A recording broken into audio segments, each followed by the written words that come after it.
আমি লাল শাড়িও পরবো, বউ সাজ। সব সময় সবাই বিয়ে শাদী করে আপনার ঘরে না জানায়া, পরবর্তীতে ঝগড়াঝাটি করলে ডিভোর্স হইলে আমরা সবাই সাক্ষী দেন, মানে যেটা থেকে আপনার ঘরে জানায়া। অবশেষে নিজের বিয়ের ভিডিও প্রকাশ করল শর্মিলা প্রায় 1 মাস পর। এতদিন নতুন স্বামীকে নিয়ে বাবার বাড়িতেই ছিল শর্মিলা। কখনো হানিমুন, আবার কখনো বিভিন্ন জায়গায় ঘুরতে যেত নতুন স্বামীকে নিয়ে। এই প্রথম বিয়ের সাজে শ্বশুরবাড়ি গেল শর্মিলা। অনেকের এই শাড়ি পরার শখ পূরণ হইলো, সংসার করার শখ পূরণ হয় না।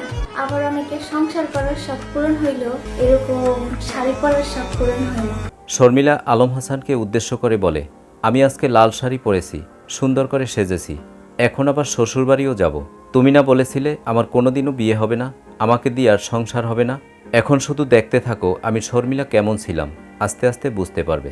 আমি লাল শাড়িও পরবো, বউ সাজ, কিন্তু সেটা তোমার জন্য না প্রিয়। তুমি বলছিলে না আমার দ্বারা সংসার হবে না, আমি সেটা করেও দেখাবো। দর্শক, কেমন লাগলো আজকের আপডেট পেয়ে অবশ্যই কমেন্ট করে জানিয়ে দিন। আর ভিডিওটি যদি ভালো লাগে লাইক, কমেন্ট, সাবস্ক্রাইব করে আমাদের পাশে থাকুন। ধন্যবাদ।